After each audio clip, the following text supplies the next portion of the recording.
엘리자베스 터핀의 남편 마이클 터핀의 장례식.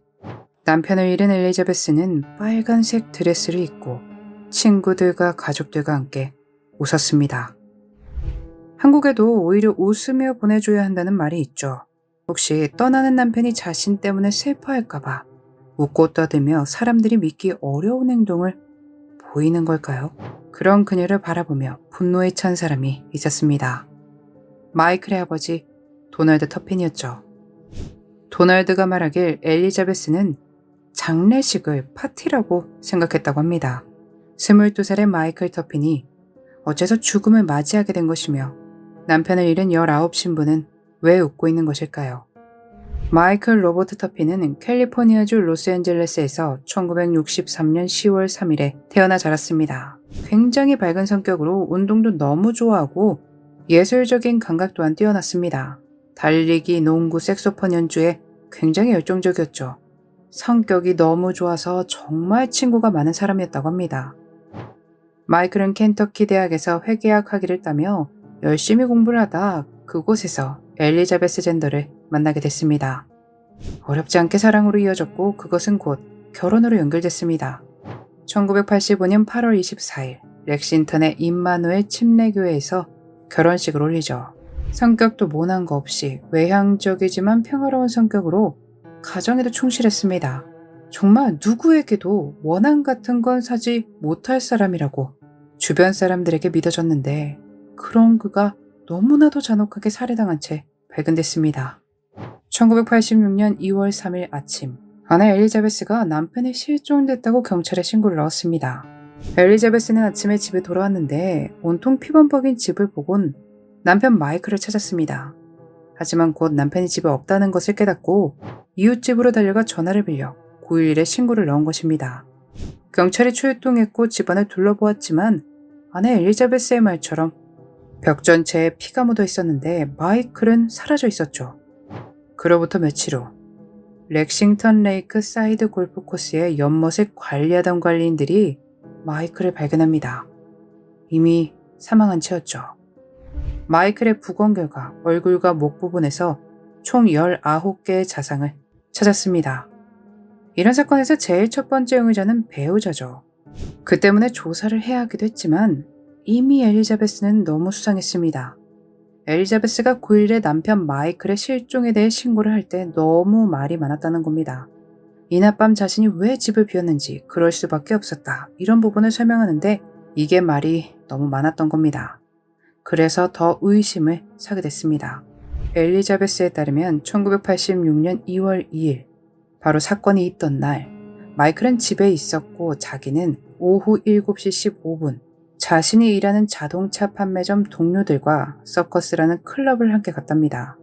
술도 좀 마신 데다 비는 내리지 차 상태는 별로지 밤운전이지 그랬기 때문에 동료 카렌 브라운의 아파트에서 밤을 보냈어요. 라고 설명을 했는데 루트 형사에 따르면 이 젊은 여성이 자신에게 너무 많은 말을 해서 이때부터 엘리자베스에게 관심을 갖게 됐다고 합니다. 엘리자베스는 알리바이를 상세히 설명하며 제 남편이요 샤크라는 거리 이름을 쓰면서 불법 영무를 판다니까요. 패밀리라는 조직에서 일하고 있어요. 그는 맥도날드 뒤편 골목에서 거래를 해요. 이런 식으로 추절추절 계속 묻지도 않은 것들을 설명을 했습니다. 정말 많은 정보들이 와다다다 쏟아진 겁니다. 이 주장에 대해 마이클의 친구들과 가족은 절대 아니라고 말했습니다. 경찰 또한 엘리자베스의 진술을 믿은 것은 아니었습니다. 그도 그럴 것이 경찰은 이 지역에서 패밀리라는 조직의 이름은 들어본 적도 없으며 어떠한 조직 범죄에 대해서도 들어본 적이 없다고 합니다. 그렇게 경찰이 엘리자베스를 수상하게 보고 있을 때 더 수상한 일이 일어납니다. 2월 4일 엘리자베스가 머물렀었다는 직장 동료 카렌 브라운 있지 않습니까? 카렌 브라운이 경찰서로 직접 찾아왔습니다. 엘리자베스의 알리바이와 엘리자베스가 주장한 마이클의 범죄 혐의에 대해 입증을 해주기 위해서 말이죠. 그러며 카렌은 엘리자베스가 신체적으로 마이클로부터 학대를 당했다고 알렸습니다. 마이클과 엘리자베스의 결혼 생활이 좋지 않다는 것은 조사에서 이미 알고 있었지만 좀 더 세밀하게 조사하기 시작했습니다. 마이클과 엘리자베스의 결혼 생활은 썩 좋지 못했습니다. 왜냐하면 마이클의 성격은 차분하고 가정을 이뤘으니 좀 더 두 사람이 함께 이 생활에 집중하길 원했는데 엘리자베스는 그렇지 않았습니다. 모임이나 놀거나 파티 이런 것에 참여하는 것을 포기하지 못했죠. 그러다 보니 충돌이 있을 수밖에 없었습니다. 그렇게 두 사람 사이를 조사하던 중에 새로운 사실을 알게 되는데 어라? 카렌 브라운이랑 엘리자베스 사이에 뭔가 있다는 겁니다.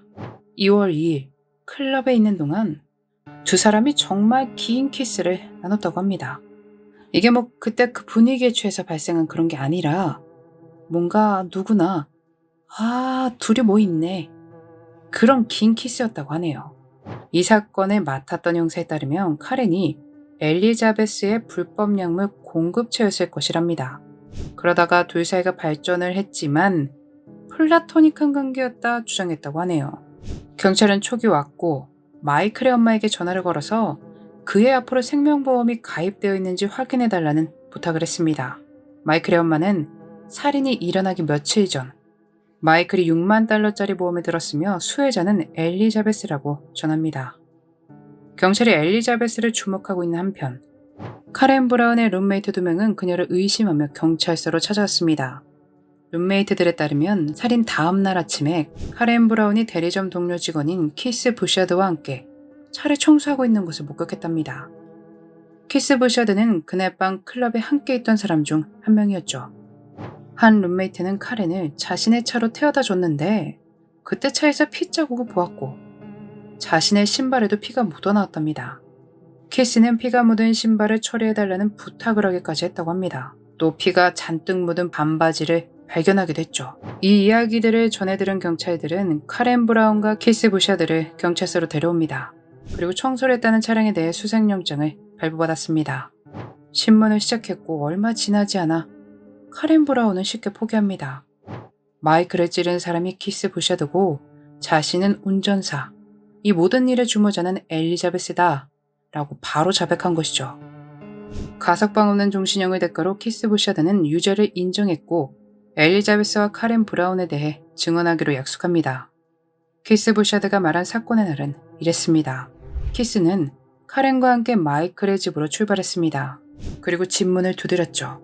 마이클이 집 안에서 대답하며 문을 열었고 키스는 마이클을 여러 번 칼로 찔렀습니다. 카렌은 마이클이 움직이지 못하도록 바닥에 눌러 잡아주는 역할을 했다고 합니다.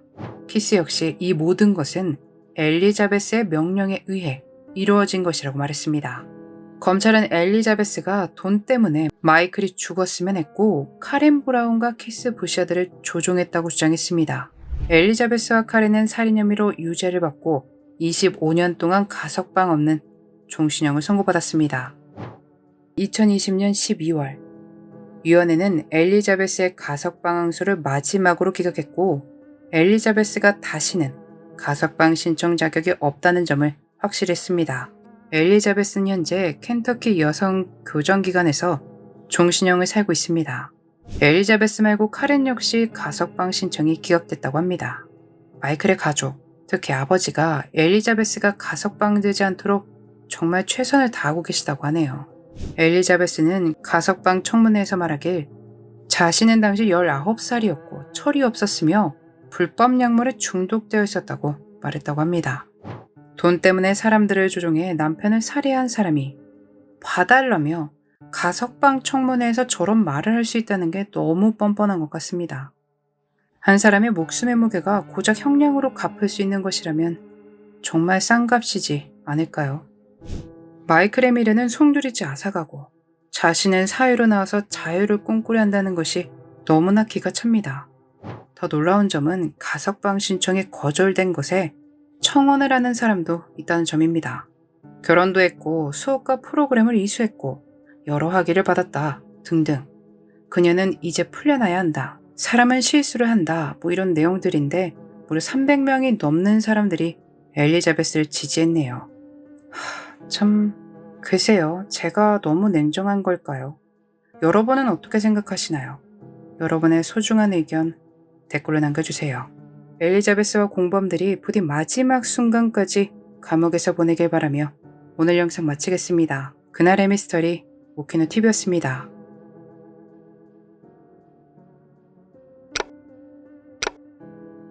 마지막까지 시청해주셔서 감사합니다. 좋아요와 구독은 저에게 큰 힘을 줍니다. 오늘 하루도 수고하셨습니다.